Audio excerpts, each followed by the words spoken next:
tonight we made Brunswick stew. Come on in and see how we made it. It's so good. You'll love it.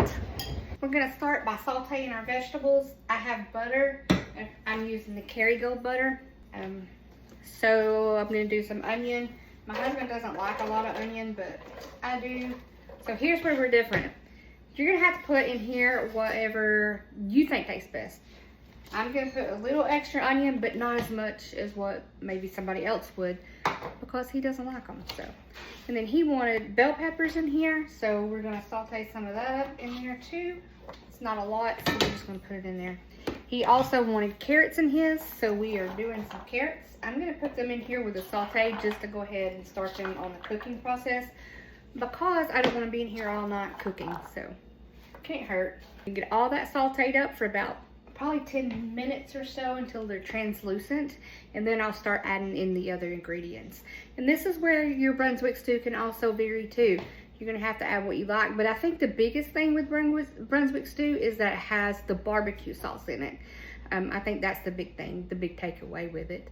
And my husband smoked the pork, so we're gonna put that in there because he had that ready. So come on and we'll just finish it up.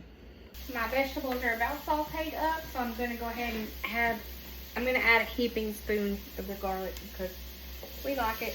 I'm gonna put that in there, let it saute for just a few more moments, and then we're gonna add in our beef broth and our tomatoes. And again, if you don't like beef broth, use the chicken. I guess, I don't know of a vegetarian way to make this. I'll have to think about that. All right, we're gonna add in this beef broth. I'm gonna add in a can of diced tomatoes and maybe 2 cans. We're gonna see how I like it or not. Or I will actually gauge it on what my husband thinks it should be, because he will eat more of this than me. He takes the leftovers. Yeah, it's gonna be 2 cans. I'm positive of that. And we're also gonna add, he wanted potatoes in it, so we're gonna add potatoes. Probably won't add all these potatoes because that's a lot. I'll have to fry those up. That'll be good for breakfast. All right, I've got that in there. I'm gonna add in a can of corn. And my husband wanted to add lima beans in it as well. And we didn't have any lima beans because I don't really like them. They're okay. I just don't keep them. So we had to run to the store to get lima beans. So he'll be back in just a second with the lima beans. I'm gonna go ahead and add that in here. And we'll go ahead and do this second can of tomatoes. And yes, I do try to cook to how he likes it. And I try to cook to how my daughter likes it. And my youngest son, he don't like much of anything. So he's not even gonna eat this. So I'm not even gonna cater to that. But I'll tell you, one of his favorites is that chicken feta dish that we made. Gosh, I have to make that on Christmas because he really likes it. So that's what he's requested for Christmas dinner, is the chicken feta pasta dish. So I'll be making that. So I'm gonna let this start to heat up and boil, and then when those lima beans get here, I'm gonna add those in and the rest of the ingredients. All right guys, so he came back with peas instead of lima beans because I don't really like them, so he compromised and got peas. So we're just gonna put some peas in here, and he's preparing the pork.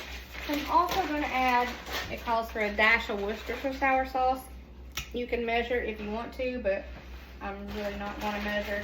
And then a dash of apple cider vinegar. Not even a capful, or maybe a capful.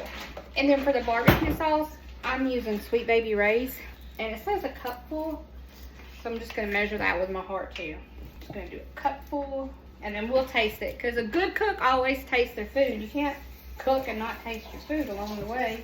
And then it calls for like a tablespoon of brown sugar. Let's get that together. So if you make it a different way, leave in the comments how you make it, because everybody's food's interesting and good, and I love to hear how everybody makes their own food.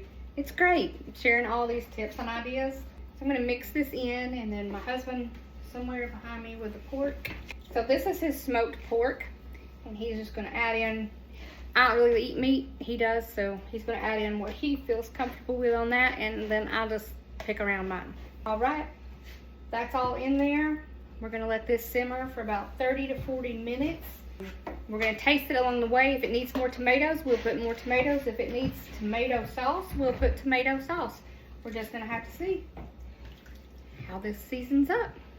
Right away, we can already see we need barbecue sauce.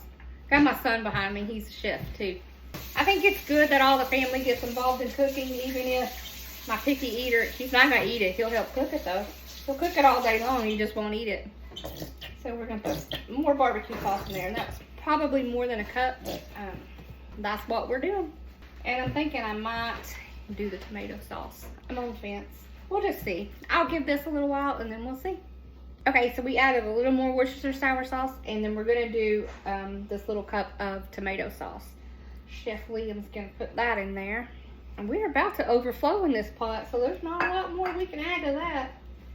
It's looking good. It tastes good. It's very flavorful. I hope y'all are loving, you know, what we're doing. So we're gonna let it cook, and then I think, other than salt and pepper, we might be good. We were at that 30-minute mark, so we went ahead and tasted it, and we added some chonies in there, and we added some of the Kinder's blend and a little bit of this wood-fired garlic in there. And I think he added a little bit more pork, and he's in the background. He's making some cornbread to go with it. So it's still cooking. We're just gonna let it cook another 30 minutes, taste it and see if it's ready. And here he is making his cornbread. So he put the butter in the cast iron, and then he heated it. And then you kind of work it in around, the oven. And it'll act as your non-stick agent in your pan. It also makes the cornbread kind of crispy there. So put that in your... Yeah, you put it in the mix. And then mix it up.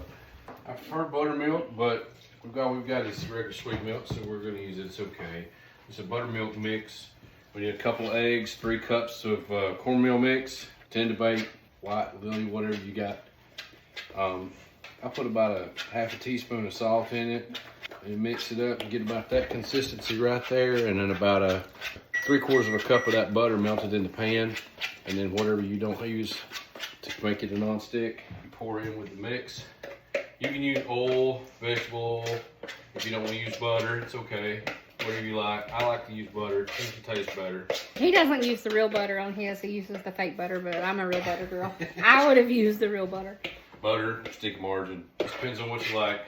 And then you just put it in the oven. He's got it at 420.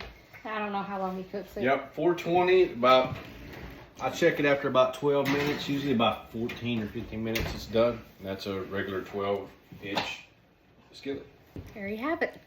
And here is our final look at this. It's all done and ready to go in a bowl and cool down so we can taste it. I hope y'all enjoyed this recipe.